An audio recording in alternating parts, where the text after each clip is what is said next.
Hi friends, Shri PSC വേഡിലേക്ക് എല്ലാ കൂട്ടുകാർക്കും സ്വാഗതം. അപ്പോൾ ഇനി വരാൻ പോകുന്ന company board LGS, VFA, Bevco LDC തുടങ്ങിയ എല്ലാ മത്സര പരീക്ഷകൾക്കും തയ്യാറെടുക്കുന്നവർക്ക് ഉപകാരപ്രദമായ ക്ലാസ്സുകളാണ് ഞാൻ നൽകുന്നത്. അപ്പോൾ ക്ലാസ്സുകൾ കേൾക്കുക, ഇഷ്ടപ്പെട്ടെങ്കിൽ ലൈക്ക് ചെയ്യുക, സബ്സ്ക്രൈബ് ചെയ്യുക, നമ്മുടെ ചാനൽ ഷെയർ ചെയ്യുക.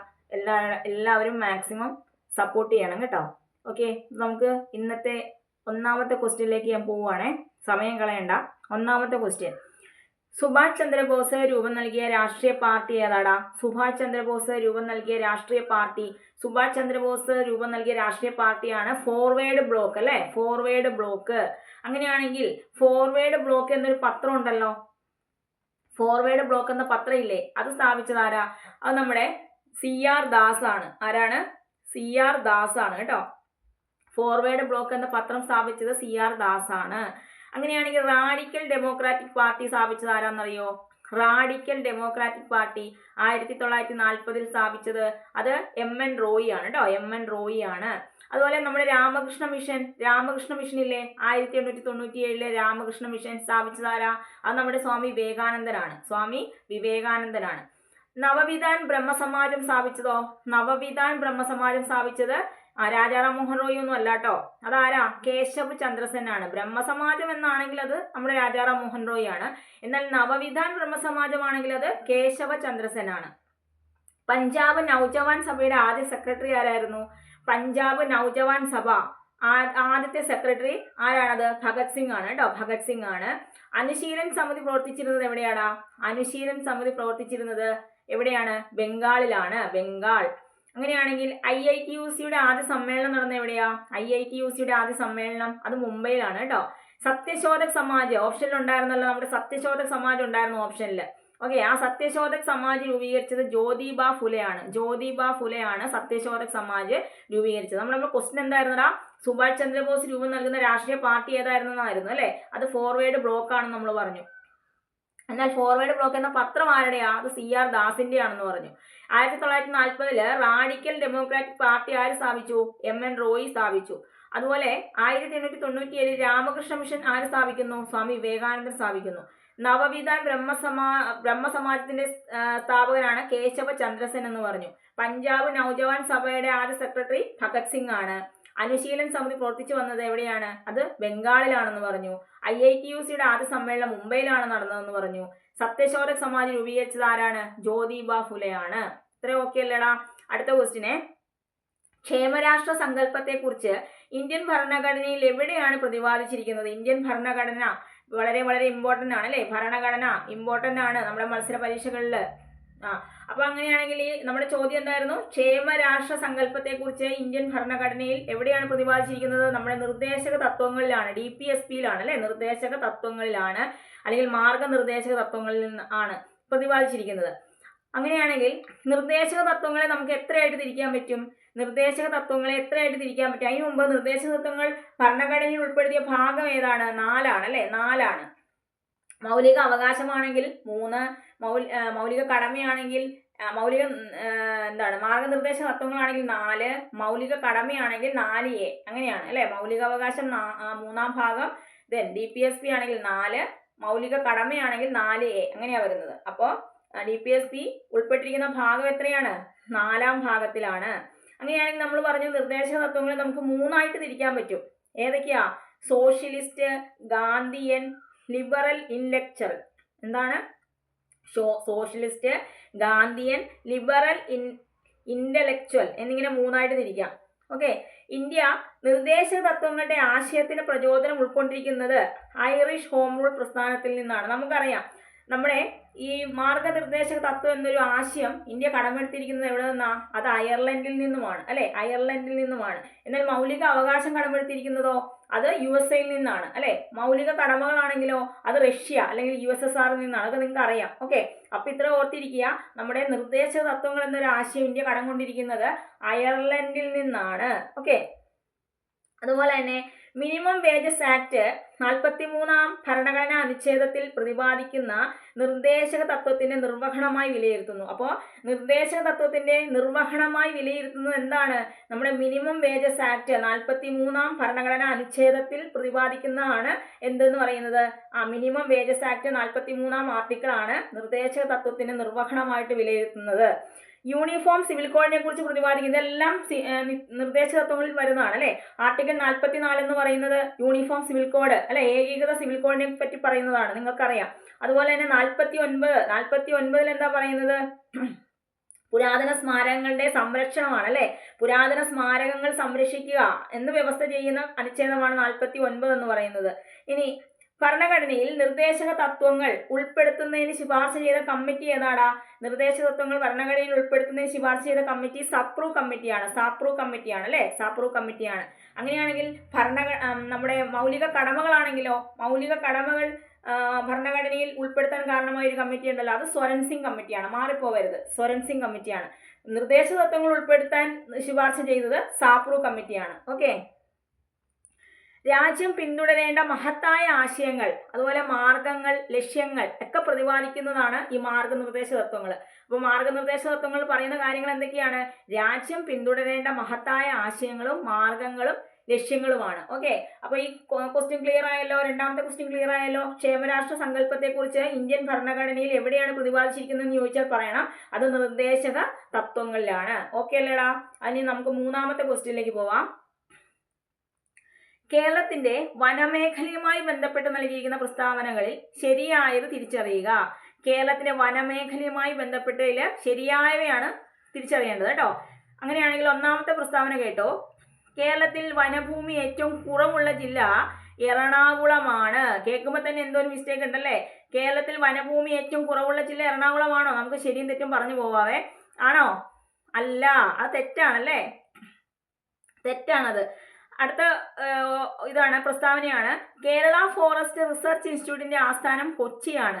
ശരിയാണോടാ? കേരള ഫോറസ്റ്റ് റിസർച്ച് ഇൻസ്റ്റിറ്റ്യൂട്ട് കൊച്ചിയിലാണോ സ്ഥിതി ചെയ്യുന്നത്? ശരിയാണോ? അത് തെറ്റാണല്ലേ, അതും തെറ്റാണ്. അപ്പോൾ 1ഉം 2ഉം തെറ്റിപ്പോയി. മൂന്നാമത്തെ പ്രസ്താവന, സൈലന്റ് വാലി ഒരു ഉഷ്ണമേഖലാ നിത്യഹരിത വനപ്രദേശമാണ്. നമുക്കറിയാവുന്ന കാര്യമാണ് അല്ലേ, അത് ശരിയായ പ്രസ്താവനയാണ്. നാലാമത്തെ പ്രസ്താവന, കേരളത്തിൽ വനഭൂമി ഏറ്റവും കൂടുതൽ ഉള്ളത് ഇടുക്കി ജില്ലയിലാണ്. അതും ശരിയാണ്. കേരളത്തിൽ ഏറ്റവും കൂടുതൽ വനമുള്ളത് ഏത് ജില്ലയിലാണ്? ഇടുക്കിയാണ്, ഇടുക്കി. അതും ശരിയാണ്. അപ്പോൾ 1ഉം 2ഉം തെറ്റി, 3ഉം 4ഉം ശരിയായി അല്ലേ. അപ്പോൾ 3ഉം 4ഉമാണ് ശരിയായ പ്രസ്താവനകളാണ് നമുക്ക് കണ്ടുപിടിക്കേണ്ടത്. 3ഉം 4ഉം ഇവിടെ ശരിയാണ്. ഓക്കെ. ശരിയായ പ്രസ്താവനകൾ ഒന്നുകൂടെ പറയാം. സൈലന്റ് വാലി എന്ന് പറയുന്നത് ഒരു ഉഷ്ണമേഖലാ നിത്യഹരിത വനപ്രദേശമാണ്. കേരളത്തിൽ വനഭൂമി ഏറ്റവും കൂടുതൽ കാണപ്പെടുന്ന ജില്ല ഇടുക്കി ജില്ലയാണ്. ഓക്കെ. ഇനി അതിന്റെ റിലേറ്റഡ് ഫാക്ട്സിലേക്ക് പോകാം. നമ്മുടെ ഇന്ത്യയിലെ ആദ്യത്തെ ബയോസ്ഫിയർ ഏതാ? ഇന്ത്യയിലെ ആദ്യത്തെ ബയോസ്ഫിയർ നീലഗിരിയാണ്, ഡൗട്ടൊന്നുമില്ല. ഇന്ത്യയിലെ ആദ്യത്തെ ബയോസ്ഫിയർ റിസർവ് ഏതാടാ? നീലഗിരിയാണ്, നീലഗിരി. കേരളത്തിൽ വനവൽക്കരണ പ്രദേശത്തെ ഏറ്റവും കൂടുതൽ വളർത്തുന്ന വൃക്ഷം ഏതാടാ? കേരളത്തിൽ വനവൽക്കരണ പ്രദേശത്തെ ഏറ്റവും കൂടുതൽ വളർത്തുന്ന വൃക്ഷമാണ് തേക്കെന്ന് പറയുന്നത് അല്ലെ, തേക്കെന്ന് പറയുന്നത്. ഇനി കണ്ണൂരിന്റെ സൈലന്റ് വാലി എന്നറിയപ്പെടുന്ന വന്യജീവി സങ്കേതം ഏതാണ്? കണ്ണൂരിന്റെ സൈലന്റ് വാലി ഏതാണ്? അത് ആറളമാണ് അല്ലെ, തെറ്റിക്കരുത്. കണ്ണൂരിന്റെ സൈലന്റ് വാലി എന്നറിയപ്പെടുന്ന വന്യജീവി സങ്കേതം ആറളമാണ്. കണ്ണൂരുകാരെങ്കിലും ഉണ്ടെങ്കിൽ ഒന്ന് കമന്റിൽ പറയണേ. അപ്പൊ കണ്ണൂരിന്റെ സൈലന്റ് വാലി എന്നറിയപ്പെടുന്ന വന്യജീവി സങ്കേതം ആറളമാണ് അല്ലെ, ആറളമാണ്. നമുക്കറിയാം നമ്മുടെ എന്താണ് കേരളത്തിന്റെ വടക്ക് ഭാഗത്തുള്ള വന്യജീവി സങ്കേതം എന്ന് ചോദിച്ചാലും ഏതാണത്? ആറളമാണ്. ഓക്കെ. ആകെ ഭൂവിസ്തൃതിയുമായി താരതമ്യം ചെയ്യുമ്പോൾ ഏറ്റവും കൂടുതൽ ശതമാനം വനമുള്ള കേരളത്തിലെ ജില്ല ഏതാ? നമ്മൾ പറഞ്ഞു കേരളത്തിലെ ഏറ്റവും കൂടുതൽ വനഭൂമി ഉള്ളത് ഇടുക്കിയിലാണെന്ന് പറഞ്ഞു. എന്നാൽ ശതമാനാടിസ്ഥാനത്തിൽ ചോദിക്കുകയാണെങ്കിൽ ഏറ്റവും കൂടുതൽ വനം എവിടെയാടാ? അത് വയനാടാണ്, തെറ്റിക്കരുത്. അത് വയനാടാണ്. ശതമാനാടിസ്ഥാനത്തിൽ ഏറ്റവും കൂടുതൽ വനങ്ങൾ കാണപ്പെടുന്നത് വയനാട്ടിലാണ്. ഓക്കെ. അങ്ങനെയാണെങ്കിൽ കൊല്ലം ജില്ലയിലെ ഒരു വന്യജീവി സങ്കേതം എല്ലാവർക്കും അറിയാം അല്ലെ, എപ്പോഴും പരീക്ഷയ്ക്ക് ചോദിക്കുന്ന ഏതാണ്? അത് ചെന്തുരുണി വന്യജീവി സങ്കേതം അല്ലെ. ചെന്തുരുണി വന്യജീവി സങ്കേതം സ്ഥിതി ചെയ്യുന്നത് കൊല്ലം ജില്ലയിലാണ്. എന്താണ് അതിന്റെ പ്രത്യേകത? ഒരു മരത്തിന്റെ പേരിൽ അറിയപ്പെടുന്ന ഏക വന്യജീവി സങ്കേതം അല്ലേ അത്? അല്ലെ, ഒരു മരത്തിന്റെ പേരിൽ അറിയപ്പെടുന്ന ഏക വന്യജീവി സങ്കേതമാണ് ചെന്തുരുണി എന്ന് പറയുന്നത്. ഓക്കെ. ഈ ചെന്തുരുണി മരത്തിന്റെ ശാസ്ത്രീയ നാമം എന്താണ്? എന്താണ് ശാസ്ത്രീയ നാമം? ഗ്ലൂട്ടാ ട്രാവൻകൂറിക്ക. ഇമ്പോർട്ടന്റ് ആണ്. ചെന്തുരുണി മരത്തിന്റെ ശാസ്ത്രീയ നാമം എന്താണ്? ഗ്ലൂട്ടാ ട്രാവൻകൂറിക്ക. ഓക്കെ. അങ്ങനെയാണെങ്കിൽ ചന്ദനമരം കാണപ്പെടാത്ത കേരളത്തിലെ വന്യജീവി സങ്കേതം അതാണ് ഏതെന്ന് പറയുന്നത്? ചെന്തുരുണി. ചന്ദനമരം കാണുന്നില്ല അവിടെ കേട്ടോ, ചന്ദനമരത്തെ കാണുന്നില്ല. എവിടെ? ചെന്തുരുണിയില്. കൊല്ലം ജില്ലയിലെ ചെന്തുരുണി വന്യജീവി സങ്കേതത്തിൽ കാണപ്പെടാത്ത മരമാണ് ചന്ദനമരം. അപ്പൊ ചന്ദനമരം കാണപ്പെടാത്ത കേരളത്തിലെ വന്യജീവി സങ്കേതം ഏതാടാ? അത് ചെന്തുരുണിയാണ്. ഇത്ര ഓക്കെ ആണോ? അപ്പൊ രണ്ടാമത്തെ ക്വസ്റ്റിനും റിലേറ്റഡ് ഫാക്ട്സ് ഓക്കെ ആണെന്ന് വിശ്വസിച്ചുകൊണ്ട് മൂന്നാമത്തെ ക്വസ്റ്റ്യനിലേക്ക് പോവാണേ. രവീന്ദ്രനാഥ് ടാഗോർ കേരളത്തിന്റെ രാജാറാം മോഹൻ റോയ് എന്ന് വിശേഷിപ്പിച്ചത് ആരെയാണ്? ആരെയാണടാ കേരളത്തിന്റെ രാജാറാം മോഹൻ റോയ് എന്ന് രവീന്ദ്രനാഥ ടാഗോർ ആരെയാണ് വിശേഷിപ്പിച്ചത്? അയ്യത്താൻ ഗോപാലനാണോ, ബ്രഹ്മാനന്ദ ശിവയോഗിയാണോ, വാഗ്ഭടാനന്ദനെയാണോ, ചട്ടമ്പി സ്വാമികളെയാണോ? നിങ്ങൾക്ക് ആൻസർ കിട്ടി കാണും. ആരാണ് കേരളത്തിന്റെ രാജാറാം മോഹൻ റോയ്? അത് അയ്യത്താൻ ഗോപാലനാണ് അല്ലേ? അപ്പൊ പല രീതിയിൽ ചോദിക്കാം. അയ്യത്താൻ ഗോപാലനെയാണ് രവീന്ദ്രനാഥ് ടാഗോർ കേരളത്തിലെ രാജാറാം മോഹൻ റോയ് എന്ന് വിശേഷിപ്പിച്ചത്. അപ്പോൾ ആരാണ് വിശേഷിപ്പിച്ചതെന്ന് ചോദിച്ചാല് അയ്യത്താൻ ഗോപാലിനെ കേരളത്തിന്റെ രാജാറാം മോഹൻ റോയ് എന്ന് വിശേഷിപ്പിച്ചത് രവീന്ദ്രനാഥ് ടാഗോർ ആണ്. തിരിച്ചും മറിച്ചും ചോദിച്ചാലും നമുക്ക് ആൻസർ കിട്ടണം. ഓക്കെ, അങ്ങനെയാണെങ്കിൽ നമുക്കറിയാം നമ്മുടെ ബ്രഹ്മസമാജം ഉണ്ടല്ലോ, ബ്രഹ്മസമാജം, അതിന്റെ ശാഖ കോഴിക്കോട് സ്ഥാപിച്ചതും ഇദ്ദേഹം അല്ലേ? ബ്രഹ്മസമാജത്തിന്റെ ശാഖ സ്ഥാപിച്ചു കോഴിക്കോട് അയ്യത്താൻ ഗോപാലൻ. വർഷം 1898. 1898. അങ്ങനെയാണെങ്കിൽ അദ്ദേഹത്തിന് പ്രശസ്തമായ ഒരു സംഗീത നാടകം ഉണ്ടല്ലോ, ഏതാത്? സാരഞ്ജിനി പരിണയം. ഇങ്ങനെ ചോദിക്കാറുണ്ട്. സാരഞ്ജിനി പരിണയം എന്ന സംഗീത നാടകത്തിന്റെ കർത്താവ് ആരാണ്? അത് അയ്യത്താൻ ഗോപാലനാണ്. അയ്യത്താൻ ഗോപാലന് ബ്രിട്ടീഷ് ഭരണകൂടം നൽകിയ ഓണററി പുരസ്കാരം ഏതാടാ? അയ്യത്താൻ ഗോപാലിന് ബ്രിട്ടീഷ് ഭരണകൂടം നൽകിയ ഓണററി പുരസ്കാരമാണ് റാവു സാഹേബ്. അപ്പൊ റാവു സാഹേബ് എന്നറിയപ്പെടുന്ന നവോത്ഥാന നായകനാണ് അയ്യത്താൻ ഗോപാലൻ. ആരാണ് ആ ഒരു വിശേഷണം കൊടുത്തതെന്ന് ചോദിച്ചാൽ ബ്രിട്ടീഷ് ഭരണകൂടമാണ്. സെറ്റല്ലടാ, കിട്ടിയല്ലോ. അങ്ങനെയാണെങ്കിൽ അദ്ദേഹത്തിന് ഒരു പ്രസ്ഥാനമുണ്ട് അയ്യത്താൻ ഗോപാലന്റേതായിട്ട്. ഏത് നവോത്ഥാന നായകരെ എടുത്താലും അവരുടേതായ ഒരു സംഘടന അല്ലെങ്കിൽ പ്രസ്ഥാനം ഉണ്ടാവും അല്ലെ? അപ്പൊ ഇദ്ദേഹത്തിനുണ്ട് ഒരു പ്രസ്ഥാനം. അയ്യത്താൻ ഗോപാലന്റെ പ്രസ്ഥാനം ഏതാണ്? സുഗുണവർദ്ധിനിയാണ് അല്ലെ? സുഗുണവർദ്ധിനി എന്ന പ്രസ്ഥാനത്തിന്റെ സ്ഥാപകനാണ് അയ്യത്താൻ ഗോപാലൻ. ഓക്കെ, അപ്പൊ അയ്യത്താൻ ഗോപാലന്റെ സംഗീത നാടകം ഏതായിരുന്നു? സാരഞ്ജിനി പരിണയമായിരുന്നു. ഇനി അദ്ദേഹത്തിന് ബ്രിട്ടീഷ് ഭരണകൂടം നൽകിയ ഓണററി പുരസ്കാരമായിരുന്നു റാവു സാഹേബ് എന്നുള്ളത്. ഇനി അദ്ദേഹത്തിന്റെ പ്രസ്ഥാനം ഏതാണെന്ന് ചോദിച്ചാൽ അത് സുഗുണവർദ്ധിനിയാണ്. കിട്ടിയല്ലോ. അങ്ങനെയാണെങ്കിൽ കാരാട്ട് ഗോവിന്ദ മേനോന് ബ്രഹ്മാനന്ദ ശിവയോഗി എന്ന പേര് നൽകിയതും ഈ അയ്യത്താൻ ഗോപാലൻ. അങ്ങനെ ഒരു കാര്യം കൂടെ ഉണ്ട് കേട്ടോ. നമ്മുടെ ബ്രഹ്മാനന്ദ ശിവയോഗിയുടെ ആദ്യ പേരെന്തായിരുന്നു? കാരാട്ട് ഗോവിന്ദ മേനോൻ എന്നാണ്. പിന്നീടാണ് അദ്ദേഹത്തിന് ബ്രഹ്മാനന്ദ ശിവയോഗി എന്ന് പേര് വിളിച്ചത്. അത് ആരാ പേര് നൽകിയതെന്ന് ചോദിച്ചാല് അയ്യത്താൻ ഗോപാലനാണ് അല്ലെ? മനസ്സാണ് ദൈവം എന്നൊക്കെ പറഞ്ഞ ബ്രഹ്മാനന്ദ ശിവയോഗി അറിയാലോ. അങ്ങനെയാണെങ്കിൽ ബ്രഹ്മസമാജത്തിന്റെ ബൈബിൾ എന്നറിയപ്പെടുന്നത് എന്തുവാ? ബ്രഹ്മസമാജത്തിന്റെ ബൈബിൾ അത് ബ്രഹ്മധർമ്മയാണ്. അത് മലയാളത്തിലേക്ക് പരിഭാഷപ്പെടുത്തിയതും അയ്യത്താൻ ഗോപാലനാണ്. നമ്മൾ പറഞ്ഞു ബ്രഹ്മസമാജത്തിന്റെ ശാഖ 1898 കോഴിക്കോട് ആര് സ്ഥാപിച്ചു? അയ്യത്താൻ ഗോപാലൻ സ്ഥാപിച്ചു എന്ന് നമ്മൾ പഠിച്ചതാണ് അല്ലെ? അപ്പൊ ഈ ബ്രഹ്മസമാജത്തിന്റെ ബൈബിളായ ബ്രഹ്മധർമ്മ മലയാളത്തിലേക്ക് പരിഭാഷപ്പെടുത്തിയതും അയ്യത്താൻ ഗോപാലനാണ്. ഓക്കെ, ഈ ബ്രഹ്മസമാജത്തിന് കേരളത്തിൽ പ്രചാരം നൽകിയതും അയ്യത്താൻ ഗോപാലനാണ്. നമ്മുടെ രാജാറാം മോഹൻ റോയ് സ്ഥാപിച്ചതാണ് ബ്രഹ്മസമാജം. അതിൽ കേരളത്തിൽ പ്രചാരം നൽകിയ വ്യക്തി ആരാണെന്ന് ചോദിച്ചാൽ അത് അയ്യത്താൻ ഗോപാലനാണ്. അയ്യത്താൻ ഗോപാലനാണ് കേട്ടോ. ഓക്കെ, അയ്യത്താൻ ഗോപാലൻ ജനിച്ച സ്ഥലം ഏതാ? അയ്യത്താൻ ഗോപാലൻ ജനിച്ച സ്ഥലം ഏതാണ്? തലശ്ശേരിയാണ് അല്ലെ? തലശ്ശേരിയാണ്. അയ്യത്താൻ ഗോപാലൻ ജനിച്ച സ്ഥലം ഏതാണ്? തലശ്ശേരിയാണ്. ഓക്കെ, ഇത്രയും കിട്ടിയല്ലോ. അയ്യത്താൻ ഗോപാലിനെ കുറിച്ച് ഇത്രയും ഫാക്ട്സ് ഓർത്ത് വെച്ചേക്കണം കേട്ടോ. അടുത്ത ക്വസ്റ്റ്യൻ, മൺപാത്ര നിർമ്മാണം ഏത് സാമ്പത്തിക മേഖലയിൽ ഉൾപ്പെടുന്നു? മൺപാത്ര നിർമ്മാണം ഏത് സാമ്പത്തിക മേഖലയിലാണ് ഉൾക്കൊള്ളുന്നത്? പ്രാഥമിക മേഖലയാണോ, ദ്വിതീയ മേഖലയാണോ, തൃതീയ മേഖലയാണോ? രണ്ടിലും വരുമോ? പ്രാഥമികത്തിലും ദ്വിതീയത്തിലും വരുമോ? ഏതാണ് ആൻസർ?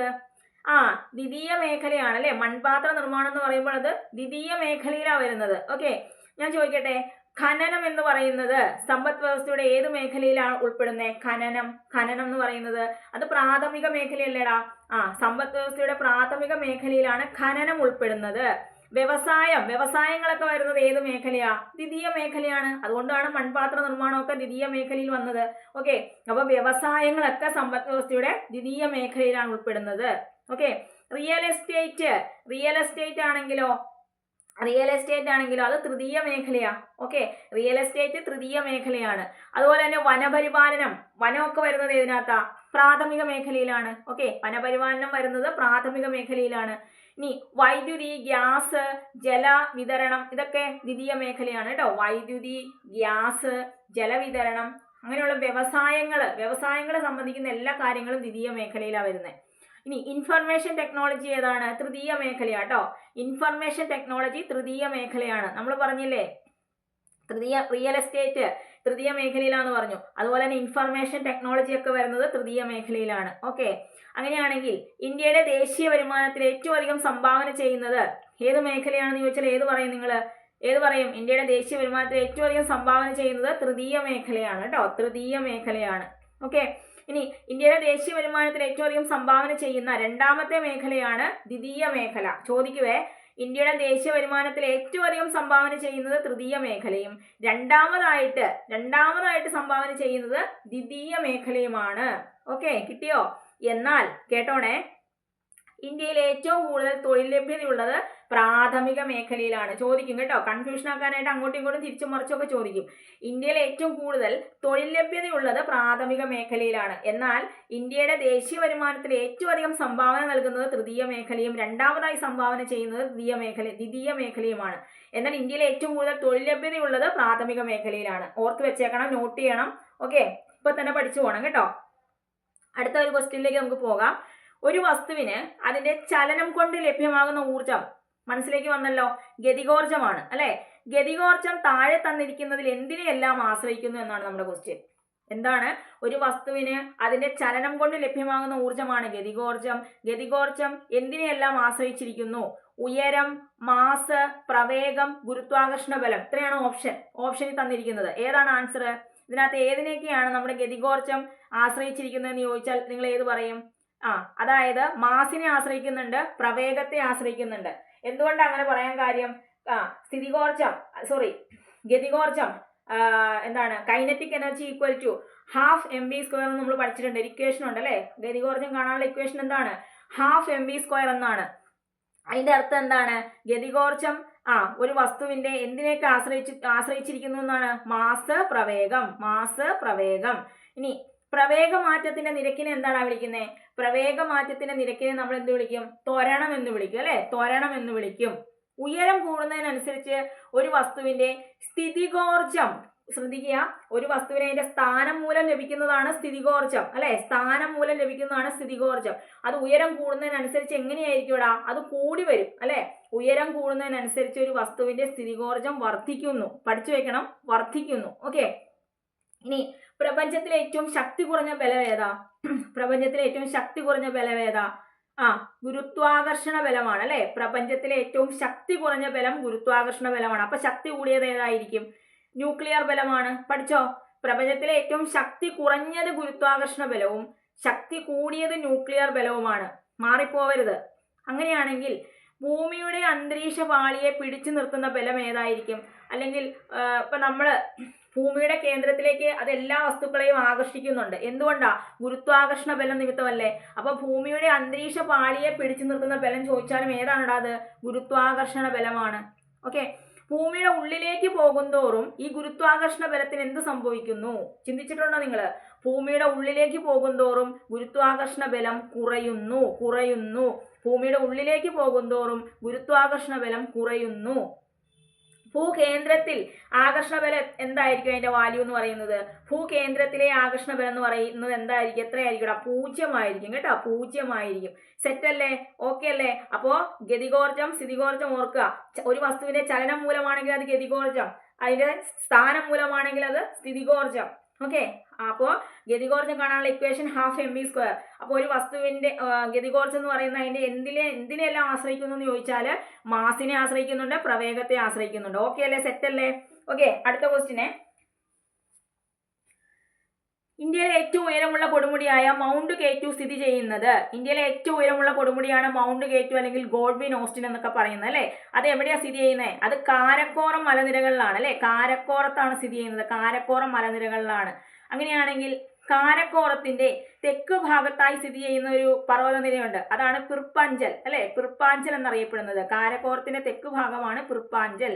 ഓക്കെ, അങ്ങനെയാണെങ്കിൽ കിഴക്കൻ കാരക്കോറം മലനിരകളിലാണ് എന്ത് സ്ഥിതി ചെയ്യുന്നത്? നമ്മുടെ സിയാച്ചിൻ മഞ്ഞുമല, ഏറ്റവും ഉയരം കൂടിയ യുദ്ധഭൂമി എന്നൊക്കെ അറിയപ്പെടുന്ന സിയാച്ചിൻ മഞ്ഞുമല സ്ഥിതി ചെയ്യുന്നത് കിഴക്കൻ കാരക്കോറം മലനിരകളിലാണ്. കിഴക്കൻ കാരക്കോറം മലനിരകളിലാണ് സിയാച്ചിൻ മഞ്ഞുമല.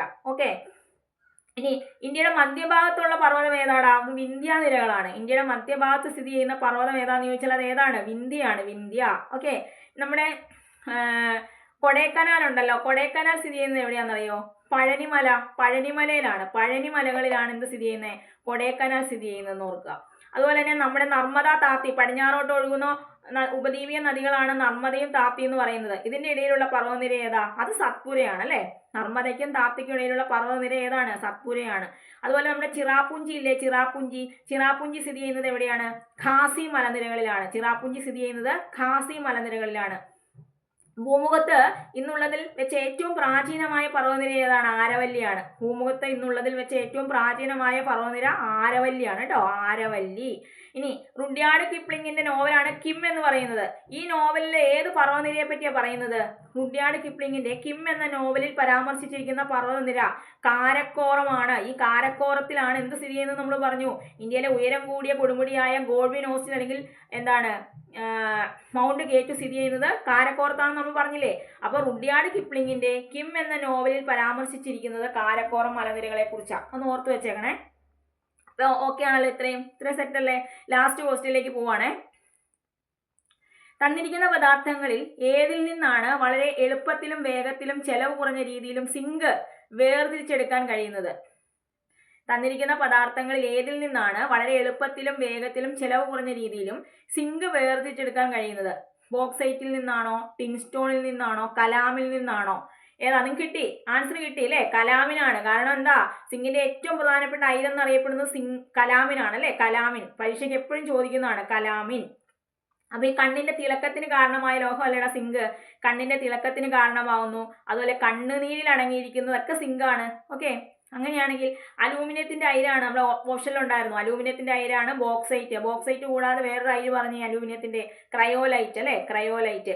ഇനി ഈ ബോക്സൈറ്റിന്റെ സാന്ദ്രണത്തിന് ഉപയോഗിക്കുന്ന മാർഗം ഏതാ? അല്ലെങ്കിൽ ബോക്സൈറ്റ് ഏത് രീതിയിലാണ് സാന്ദ്രണം ചെയ്തെടുക്കുന്നത്? അത് ലീച്ചിങ് വഴിയാണ് അല്ലെ, ലീച്ചിങ് വഴിയാണ്. ബോക്സൈറ്റിന്റെ സാന്ദ്രണ രീതി ഏതാണ്? ലീച്ചിങ് ആണ്.